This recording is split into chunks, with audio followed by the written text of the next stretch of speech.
지금도 아무 생각 없이 드시는 그 과일 하나가 항암 중인 몸에서 가장 먼저 암세포에게 가는 먹이가 될 수 있습니다. 저는 30년간 대사와 암의 관계를 연구해온 박사 김도현입니다. 치료는 잘 받고 계신데 수치가 다시 나빠지는 분들 현장에서 너무 많이 봤습니다. 공통점이 있었습니다. 몸에 좋다고 믿고 드신 과일이었습니다. 구독, 좋아요는 큰 힘이 됩니다. 병원에서 항암제는 잘 맞고 계신데 왜 몸 상태가 더 나빠지는지 모르겠다는 분들이 계십니다. 그런데 하루 일과를 여쭤보면 아침에 바나나 하나, 저녁에 포도 한 송이, 이렇게 과일을 꼬박꼬박 챙겨 드시는 경우가 많았어요. 가족들이 영양 보충하라고 사다 주신 거죠. 그 마음은 정말 고맙지만 암세포 입장에서는 최고의 선물이 될 수 있다는 사실을 아는 분이 별로 없습니다. 과일은 건강하다는 이미지가 너무 강하게 박혀 있어요. 비타민도 있고 식이섬유도 있으니까 당연히 좋을 거라고 생각하시죠. 그런데 항암 중인 몸은 평소와 다릅니다. 암세포는 포도당을 엄청나게 빨리 흡수해요. 그래서 당이 높은 과일을 자주 드시면 암세포에게 계속 연료를 공급하는 셈이 됩니다. 이건 과장이 아니라 현장에서 수도 없이 확인한 사실입니다. 이 이야기는 불편할 수 있지만 반드시 알고 계셔야 합니다. 과일 잘못 드셔서 수치 나빠진 분들 제가 직접 봤고 반대로 과일 조절하고 나서 컨디션이 눈에 띄게 좋아진 분들도 많이 봤습니다. 오늘 제대로 알고 가시면 내일부터 완전히 다른 선택을 하실 수 있습니다. 여러분 요즘 어떤 과일 드시고 계신가요? 댓글로 남겨주세요. 상담을 하다 보면 이런 이야기를 자주 듣습니다. 가족분이 챙겨준 과일인데 안 먹으면 미안해서 억지로 드셨다는 분들 말입니다. 며느리가 사다 준 바나나를 냉장고에 쌓아두고 하루에 2~3개씩 드시는 할머니도 계셨고 아들이 주말마다 포도를 한 박스씩 사다 주면 혼자 다 드시는 할아버지도 계셨어요. 그분들 모두 가족이 준 건데 버릴 수가 없다고 하시더라고요. 지인 중에도 항암 중에 입맛이 없어서 바나나나 포도를 하루에도 몇 번씩 드시던 분이 계셨습니다. 다른 건 못 넘기겠는데 과일은 부드럽고 달아서 먹기 편하다고 하셨어요. 처음엔 기운이 나는 것 같았습니다. 당이 빨리 올라가니까 일시적으로 몸이 가벼워진 느낌이 들었던 거죠. 하지만 시간이 지나면서 혈당이 흔들리고 컨디션이 더 떨어졌습니다. 혈액 검사 수치도 예전만 못했고 피로감도 점점 심해졌어요. 이 이야기를 끝까지 들어야 전체 흐름을 알 수 있습니다. 처음엔 단순해 보이는 습관이지만 몸 안에서는 복잡한 대사 변화가 일어나고 있거든요. 작은 습관 하나가 몸 안에서 어떤 변화를 만드는지 대부분 모르고 지나칩니다. 과일 한 조각이 암세포 성장 속도에 어떤 영향을 주는지, 혈당이 왜 중요한지 그 연결고리를 정확히 아시는 분이 거의 없어요. 혹시 아직 구독과 좋아요를 누르지 않으셨다면 지금 바로 눌러주세요. 이 채널은 여러분의 건강한 노년을 응원합니다. 이런 중요한 정보를 더 많은 분들이 알 수 있도록 구독과 좋아요로 응원해 주시면 정말 힘이 됩니다. 끝까지 보시면 왜 지금 당장 과일 습관을 바꿔야 하는지 분명하게 깨닫게 되실 겁니다. 마지막에 나올 실천법을 모르시면 지금까지 들으신 내용이 의미가 없어질 수 있어요. 오늘 이 영상에서 말씀드릴 내용은 여러분의 식습관을 완전히 바꿀 수 있는 중요한 지혜입니다. 이 이야기를 끝까지 듣고 실천하셔야만 진정한 변화를 경험할 수 있습니다.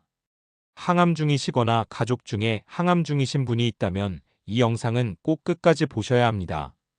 여러분의 식습관을 바꾸는 작은 실천만으로도 충분히 달라질 수 있는 일이죠. 그래서 이제는 우리 일상에서 암세포와 직접 연결되는 과일들을 하나씩 짚어보겠습니다. 바나나 이야기부터 해볼게요. 바나나는 항암 중에 정말 많이 선택하시는 과일입니다. 부드럽고 먹기 쉬우니까요. 입맛이 없을 때 바나나 하나 까먹으면 속도 편하고 기운도 나는 것 같고 그렇잖아요. 그런데 문제는 바나나가 생각보다 당분이 훨씬 높다는 겁니다. 중간 크기 바나나 한 개에 당이 한 스푼 넘게 들어있어요. 더 큰 문제는 이 당이 혈당을 아주 빠르게 올린다는 겁니다. 국내 한 대학 연구팀에서 항암 중인 분들을 대상으로 혈당 변동폭을 추적했는데요. 혈당이 자주 급등했다 급락하는 그룹에서 암 재발 위험이 유의미하게 높게 나타났습니다. 혈당이 치솟으면 인슐린이 과하게 분비되고 이 과정에서 염증 물질과 성장인자들이 같이 늘어나요. 암세포는 이런 환경을 정말 좋아합니다. 포도당을 일반 세포보다 10배 이상 빠르게 흡수하거든요.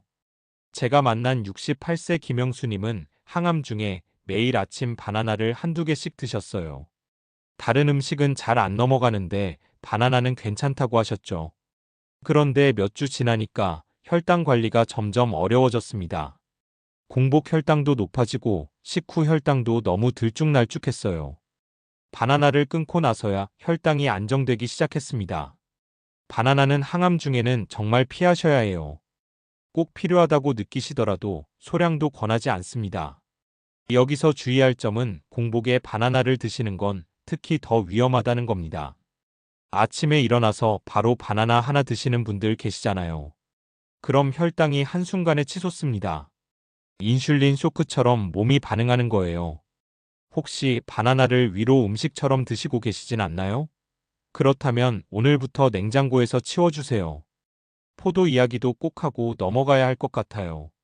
포도는 한국 사람들이 정말 좋아하는 과일이죠. 샤인머스켓 같은 건 선물용으로도 많이 사고요. 그런데 포도는 과당 비율이 엄청 높습니다. 과당은 포도당보다 더 교묘해요. 혈당을 바로 올리지는 않는데 간에서 지방으로 바로 전환되거든요. 그 과정에서 염증 환경이 만들어집니다. 해외 암 연구기관에서 발표한 자료를 보면 고당 시기가 종양 성장 속도를 분명히 높인다는 보고가 여러 건 나와 있어요. 특히 과당이 많은 식단을 유지한 그룹에서 종양 크기 증가 속도가 더 빨랐다는 결과도 있었습니다. 과당은 암세포 대사에서 아주 효율적인 연료로 쓰이거든요. 암세포 입장에서는 최고급 휘발유 같은 겁니다. 72세 이정수님은 포도를 정말 좋아하셨어요. 항암 중인데도 포도를 간식처럼 자주 드셨죠. TV 보면서 한 송이씩 까먹는 게 일상이었대요. 그런데 몇 달 지나니까 염증 수치가 계속 높게 나왔어요. 의료진도 원인을 찾느라 고생했는데 식습관을 점검하고 나서야 포도가 문제였다는 걸 알게 됐습니다. 포도를 끊고 나니까 수치가 서서히 떨어지기 시작했어요. 포도와 건포도는 항암 기간 동안 식탁에서 완전히 치우시는 게 좋습니다. 건포도는 생과보다 훨씬 더 위험해요. 수분이 다 빠지고 당만 농축돼 있거든요. 건포도 한 줌이면 생포도 한 송이 분량의 당을 한 번에 드시는 겁니다. 말린 과일은 괜찮다고 생각하고 계셨나요? 오히려 더 조심해야 합니다. 망고 이야기도 빼놓을 수 없어요. 망고는 열대과일 중에서도 당도가 정말 높은 축에 속합니다. 혈당을 매우 빠르게 올리는 과일이에요. 혈당 지수로 따지면 바나나보다도 높을 때가 많습니다. 게다가 망고는 한 번 먹을 때 양이 많잖아요. 작은 망고 한 개도 당 함량이 상당합니다. GI 지수가 높은 식단이 산화 스트레스를 증가시킨다는 연구 보고가 있어요. 산화 스트레스는 세포 손상을 일으키고 염증을 악화시킵니다. 암세포에게는 더없이 좋은 환경이 되는 거죠. 망고를 자주 드시면 이런 환경을 스스로 만드는 셈입니다. 65세 박미정님은 건강해지려고 아침마다 망고 스무디를 만들어 드셨어요. 망고에 요거트 넣고 갈아서 한 컵씩 마셨다고 하시더라고요. 건강식이라고 생각하셨대요. 그런데 식후 혈당을 재보니까 200을 훌쩍 넘었습니다. 스무디로 갈아서 마시면 섬유질은 거의 파괴되고 당만 액체로 흡수돼요. 정맥 주사로 당을 넣는 것과 거의 비슷한 효과입니다. 망고 스무디 같은 형태는 특히 피하셔야 합니다. 과일 자체로 드셔도 위험한데 갈아서 마시면 훨씬 더 위험해지거든요.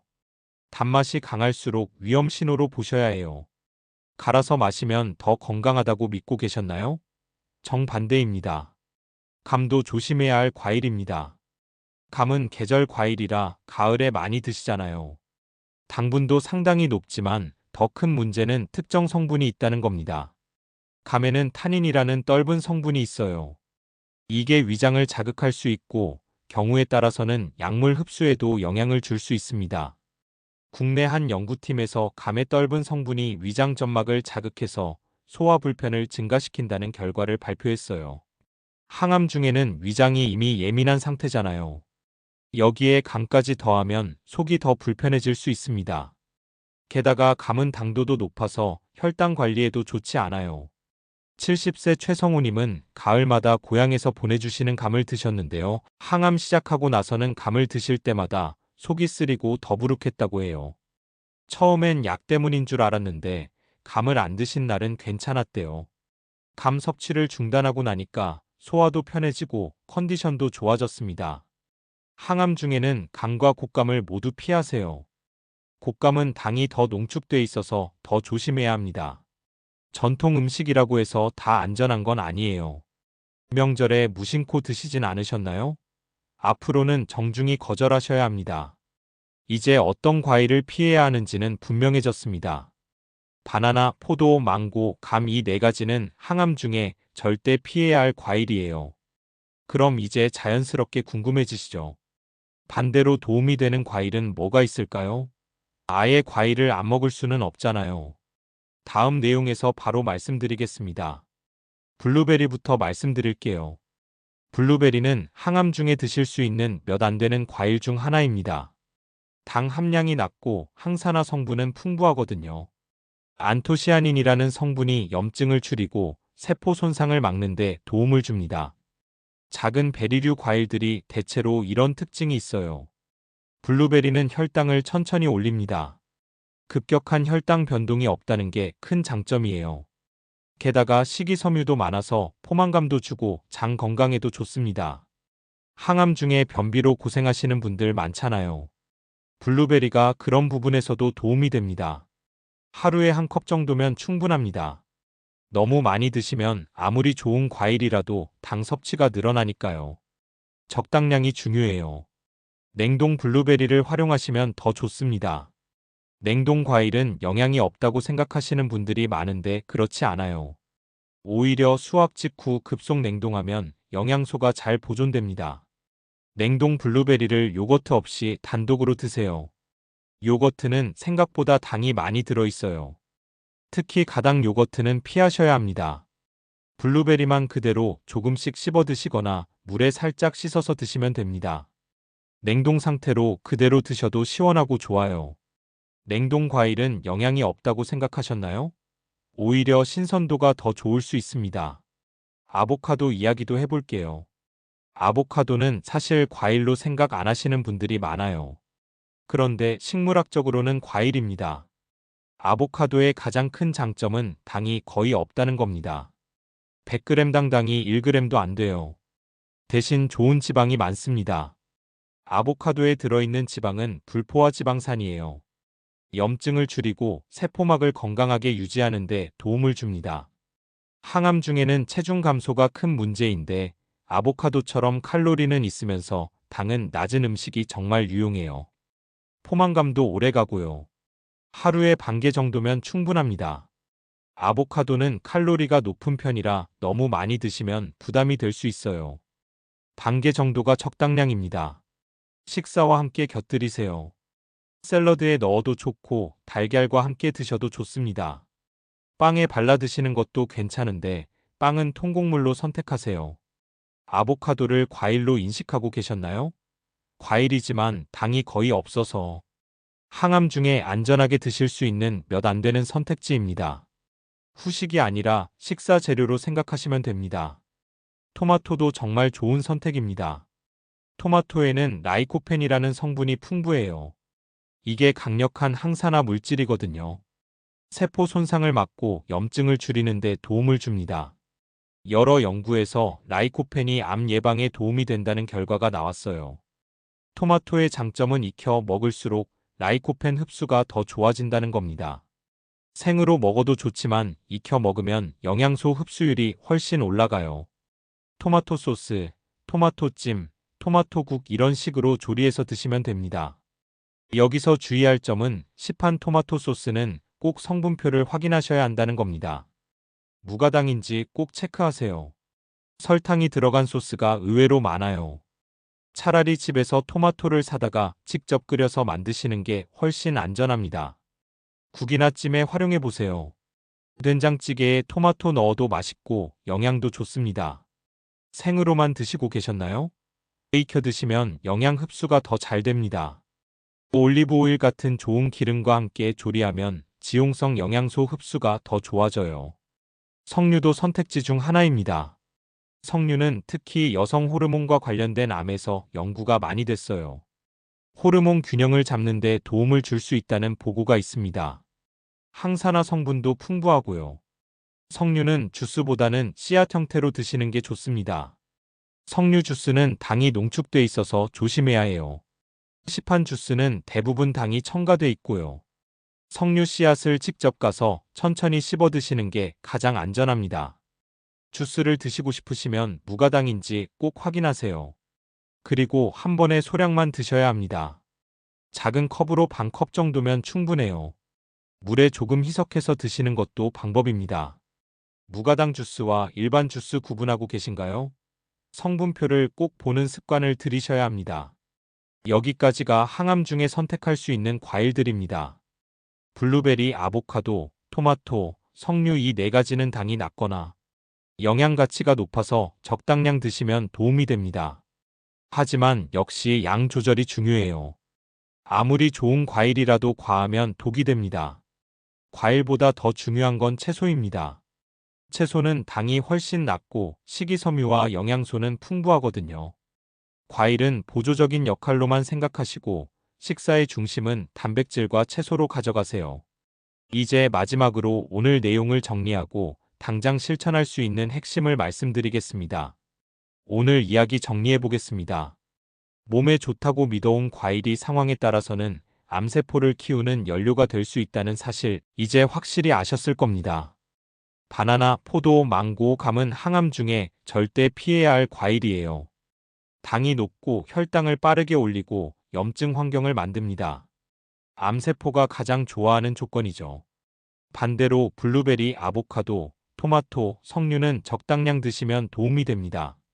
당이 낮거나 항산화 성분이 풍부해서 몸을 지키는데 도움을 주거든요. 하지만 양 조절은 꼭 필요합니다. 좋은 과일도 과하면 문제가 될 수 있어요. 잘못 관리하면 어떻게 될까요? 혈당이 계속 오르락내리락 하면서 인슐린이 과하게 분비됩니다. 염증 수치가 높아지고 몸이 피로해집니다. 암세포는 이런 환경에서 더 빠르게 자랄 수 있어요. 치료는 열심히 받는데 식습관 때문에 효과가 반감되는 겁니다. 제대로 관리하면 완전히 다릅니다. 혈당이 안정되면 몸의 염증 반응이 줄어들어요. 컨디션이 좋아지고 피로감도 덜합니다. 치료 과정이 훨씬 수월해집니다. 같은 치료를 받아도 몸의 반응이 달라지는 거예요. 식습관이 그만큼 중요합니다. 오늘 당장 실천할 수 있는 한 가지를 말씀드릴게요. 정말 간단합니다. 지금 냉장고에 가서 과일을 점검해 보세요. 바나나 있으면 치우세요. 포도 있으면 가족들 드시라고 주세요. 망고나 감도 마찬가지입니다. 당장 오늘부터 그 과일들을 식탁에서 치우는 것만으로도 큰 변화가 시작됩니다. 대신 블루베리나 토마토를 장 볼 때 조금 사오세요. 냉동 블루베리도 괜찮아요. 아보카도 하나 사서 반 개씩 나눠 드세요. 이렇게 작은 교체 하나가 몇 달 후 여러분의 혈액 검사 수치를 바꿀 수 있습니다. 제가 현장에서 직접 확인한 사실이에요. 가족들이 과일 사다 주시면 정중하게 말씀하세요. 지금은 과일보다 채소가 더 필요하다고요. 단백질 반찬이나 좋은 기름이 더 도움이 된다고 설명해 주세요. 가족들도 정확히 알고 나면 이해해 주실 겁니다. 사랑하는 마음에 사다 주시는 건데 그게 오히려 독이 될 수 있다는 걸 알려드려야 해요. 과일은 후식이 아니라 약처럼 생각하세요. 필요할 때 정확한 종류를 정확한 양만큼 드시는 겁니다. 매일 습관처럼 드실 필요 없어요. 일주일에 몇 번 정도 소량씩이면 충분합니다. 그것보다 채소를 더 많이 드시고 단백질을 충분히 챙기는 게 훨씬 중요합니다. 다음 영상에서는 항암 중에 반드시 피해야 할 음식과 도움되는 식사 조합을 구체적으로 말씀드리겠습니다. 어떤 단백질을 어떻게 드셔야 하는지, 어떤 탄수화물이 안전한지, 어떤 간식이 괜찮은지 하나하나 짚어드릴게요. 식사 전체를 어떻게 구성하는지가 정말 중요하거든요. 오늘 영상이 도움이 되셨다면 구독과 좋아요 부탁드립니다. 더 많은 분들이 이 정보를 알 수 있도록 공유도 해주시면 정말 감사하겠습니다. 항암 중이신 주변 분들께도 꼭 보여주세요. 작은 정보 하나가 누군가의 건강을 지킬 수 있습니다. 여러분은 오늘 어떤 과일부터 바꾸실 건가요? 냉장고에 지금 어떤 과일이 있으신가요? 댓글로 남겨주세요. 궁금한 점이 있으시면 댓글로 질문해 주시고요. 최대한 답변 드리겠습니다. 여러분의 건강한 회복을 진심으로 응원합니다. 다음 영상에서 또 뵙겠습니다.